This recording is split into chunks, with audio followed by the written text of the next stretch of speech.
നമസ്കാരം. Jaishankar Valluvanad matrimonial Ottapalam.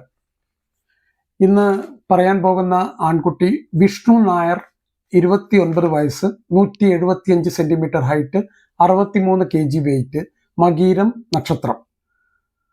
Highest qualification കാട്ടിയിരിക്കുന്നത് BE ആണ്, bachelor in engineering, computer science ആണ്.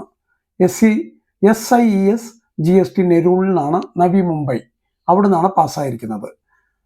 IT അനലിസ്റ്റ് ആയിട്ട് TCS കാനഡയിലാണ് വർക്ക് ചെയ്യുന്നത്.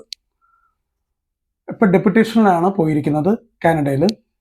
അപ്പോൾ എപ്പോൾ വേണമെങ്കിലും അത് കഴിഞ്ഞ് കഴിഞ്ഞാൽ, പ്രോജക്റ്റ് കഴിഞ്ഞ് കഴിഞ്ഞാൽ തിരിച്ചിങ്ങോട്ട് വരും. ഡോംബിവില്ലിയാണ് അച്ഛനും അമ്മയൊക്കെ സെറ്റിൽ ചെയ്തിരിക്കുന്നത്.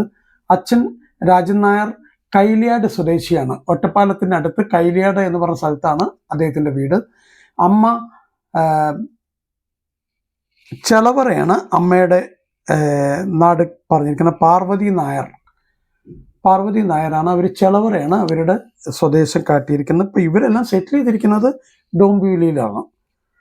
അപ്പോൾ താല്പര്യമുള്ള രക്ഷിതാക്കൾക്ക്, അതായത് പെൺകുട്ടികളുടെ രക്ഷിതാക്കൾക്ക് ബോംബെ സെറ്റിൽഡ് അല്ലെങ്കിൽ കാനഡ, അങ്ങനെ വേണ്ട വെച്ചാൽ വള്ളുവനാട് മാട്രിമോണിയലായിട്ട് ബന്ധപ്പെട്ട് കഴിഞ്ഞാൽ ഫർദർ വിവരങ്ങൾ എടുത്തു തരുന്നതാണ്. എല്ലാ വീഡിയോകളിലും പറയാറുള്ള കുറച്ച് കാര്യങ്ങൾ ഇവിടെയും ആവർത്തിക്കാൻ ആഗ്രഹിക്കുകയാണ്.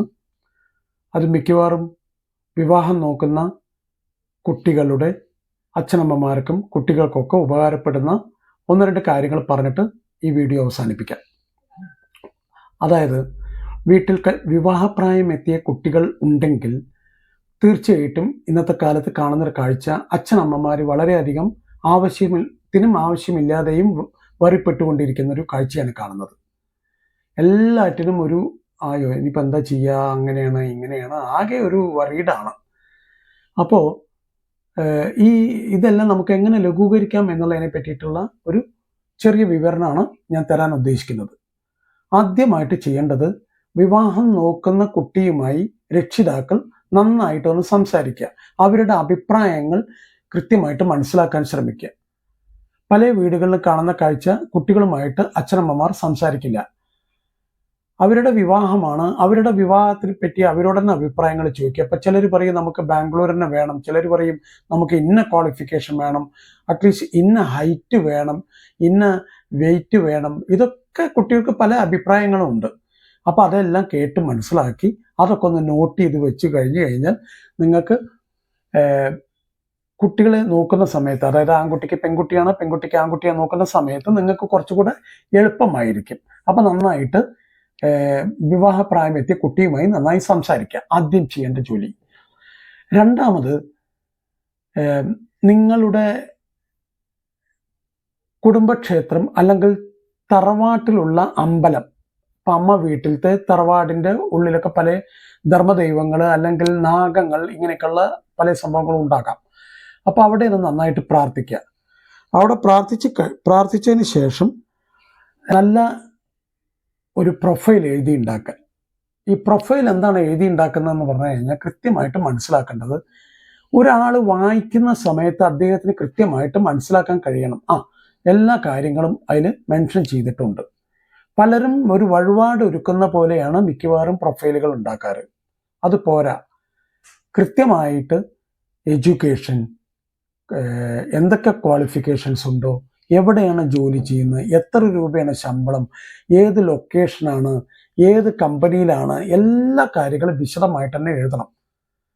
അതിനുശേഷം ജാതകത്തിൻ്റെ കാര്യങ്ങൾ കൊടുക്കുക. ജാതകത്തിൻ്റെ വിവരങ്ങൾ ആവശ്യത്തിൽ കൂടുതൽ എഴുതരുത്, പാകത്തിന് എഴുതിയാൽ മതി. നക്ഷത്രം, date of birth, birth time, birth place, ഇത്രയും കാര്യങ്ങൾ കൊടുത്താൽ വലിയ കാര്യമായി. പലരും ദോഷം, അങ്ങനെയുള്ള കുറേ കാര്യങ്ങളൊക്കെ എഴുതാറുണ്ട്. പക്ഷെ അതൊന്നും ആവശ്യത്തിൽ കൂടുതൽ എഴുതി മറ്റുള്ളവർക്ക് ഒരു പേടിപ്പെടുത്തുന്ന രീതിയിലുള്ള പ്രൊഫൈൽ ആവരുത്. അപ്പോൾ പ്രൊഫൈൽ നന്നായിട്ട്, പിന്നെ ഹൈറ്റ്, വെയിറ്റ്, അച്ഛൻ്റെ ജോലി, അമ്മയുടെ ജോലി, അച്ഛൻ എന്തായിരുന്നു, അമ്മ എന്തായിരുന്നു, അവരുടെ തറവാട്, ലൊക്കേഷൻ, എല്ലാ കാര്യങ്ങളും, സഹോദരങ്ങളുണ്ടെങ്കിൽ സഹോദരങ്ങളുടെ ഡീറ്റെയിലുകൾ, എല്ലാ കാര്യങ്ങളും വിശദമായിട്ട് തന്നെ എഴുതുക. പ്രൊഫൈൽ ഉണ്ടാക്കി കഴിഞ്ഞു കഴിഞ്ഞാൽ അടുത്ത ജോലിയാണ് കുറച്ച് ബുദ്ധിമുട്ടുള്ള കാര്യം. നല്ലൊരു മാട്രിമോണിയൽ സൈറ്റിൽ പോയിട്ട് രജിസ്റ്റർ ചെയ്യുക. എന്താണ് ഈ നല്ല മാട്രിമോണിയൽ സൈറ്റ് എന്ന് പറഞ്ഞു കഴിഞ്ഞാൽ, കുറച്ചെങ്കിലും പ്രൊഫൈലുകൾ നിങ്ങൾക്ക് വലിയ അപകടമൊന്നും ഇല്ലാത്ത രീതിയിൽ കിട്ടുന്നുണ്ടെങ്കിൽ അത് നല്ലൊരു മാട്രിമോണി സൈറ്റ് ആണെന്ന് വിശ്വസിക്കുക. ഇന്നത്തെ കാലത്ത് ആരെയും വിശ്വസിക്കാൻ പറ്റില്ല. എന്നാലും അത്യാവശ്യം അതൊക്കെ ഒന്ന് മനസ്സിലാക്കിയിട്ട് എന്തൊക്കെയാണ് ആ മാട്രിമോണി സൈറ്റ് ചെയ്യുക, എത്ര രൂപ വാങ്ങിക്കും, കല്യാണം കഴിഞ്ഞ് ശരിയായി കഴിഞ്ഞാൽ എന്തെങ്കിലും പൈസ വാങ്ങിക്കുമോ, ഇങ്ങനെയുള്ള എല്ലാ കാര്യങ്ങളും വിശദമായിട്ട് തന്നെ അന്വേഷിക്കണം. അതിന് ശേഷം അവിടെ രജിസ്റ്റർ ചെയ്യുക. രജിസ്റ്റർ ചെയ്ത് കഴിഞ്ഞാൽ അവർ തീർച്ചയായിട്ടും നിങ്ങൾക്ക് പ്രൊഫൈലുകളൊക്കെ അയച്ചു തരാൻ തുടങ്ങും. ഈ പ്രൊഫൈൽ കിട്ടിക്കഴിഞ്ഞു കഴിഞ്ഞാൽ ആ പ്രൊഫൈലിലെ കുട്ടിയുടെ ഫോട്ടോവും കാര്യങ്ങളൊക്കെ ഒന്ന് കിട്ടി നിങ്ങൾ മക്കളെ കാട്ടുക. അവർക്ക് ഓക്കെ ആണെങ്കിൽ ഫർദർ വർക്ക് ഡിസ്കഷനിലേക്ക് പോവുക. നല്ല രീതിയിൽ സംസാരിച്ച് മക്കൾ തമ്മിൽ അങ്ങോട്ടും ഇങ്ങോട്ടും, അതായത് പെൺകുട്ടിയും ആൺകുട്ടിയും അവരവരുടെ വാട്സാപ്പ് നമ്പറുകൾ എക്സ്ചേഞ്ച് ചെയ്യണം ആദ്യം. എന്നിട്ട് അവരൊരു ഫ്രണ്ട്ഷിപ്പ് ബിൽഡപ്പ് ചെയ്യണം. ചാടി കയറി പെണ്ണ് കാണാൻ പോകരുത്. ഫ്രണ്ട്ഷിപ്പ് ബിൽഡപ്പ് ചെയ്തതിന് ശേഷം അവർ പുറത്ത് വെച്ചൊന്ന് കണ്ട് ഒന്നും കൂടെ ഒക്കെ നന്നായി സംസാരിക്കാൻ ശ്രമിക്കണം. ശ്രദ്ധിക്കേണ്ട കാര്യങ്ങൾ, സംസാരിക്കുമ്പോൾ കറന്റ്ലി വല്ല ലവ് അഫെയർ ഉണ്ടോ എന്ന് ആദ്യം ചോദിക്കണം. രണ്ടാമത്തെ കാര്യം ഫാമിലി ബാക്ക്ഗ്രൗണ്ട്, അച്ഛൻ അമ്മ, അവരുടെ എഡ്യൂക്കേഷൻ, സഹോദരങ്ങളുടെ എഡ്യൂക്കേഷൻ, അവരൊക്കെ എന്താണ് ചെയ്യുന്നത്, ഏതാണ് ലൊക്കേഷൻ, എല്ലാ കാര്യങ്ങളും മനസ്സിലാക്കുക. മൂന്നാമത്തെ കാര്യം എഡ്യൂക്കേഷൻ, കുട്ടികളുടെ ആൺകുട്ടിയുടെയും പെൺകുട്ടിയുടെയും എഡ്യൂക്കേഷൻ കൃത്യമായിട്ട് മനസ്സിലാക്കുക. മനസ്സിലാക്കി കഴിഞ്ഞ് അടുത്തത് മെഡിസിൻ വല്ലതും കഴിക്കുന്നുണ്ടോ എന്ന് ചോദിക്കണം. തീർച്ചയായിട്ടും ചോദിക്കണം, മെഡിസിൻ കഴിക്കുന്നുണ്ടോ. രണ്ടുപേരും അങ്ങോട്ടും ഇങ്ങോട്ടും, നീ ചോദിച്ചിട്ടില്ലെങ്കിൽ പോലും അങ്ങോട്ട് പറയുക, ഞാൻ കഴിക്കുന്നില്ല, ഉണ്ടെങ്കിൽ ഉണ്ട് എന്ന് കൃത്യമായിട്ട് പറയാൻ ശ്രമിക്കുക. അത്രയും ട്രാൻസ്പെറൻ്റ് ആവണം ഈ കാര്യങ്ങൾ.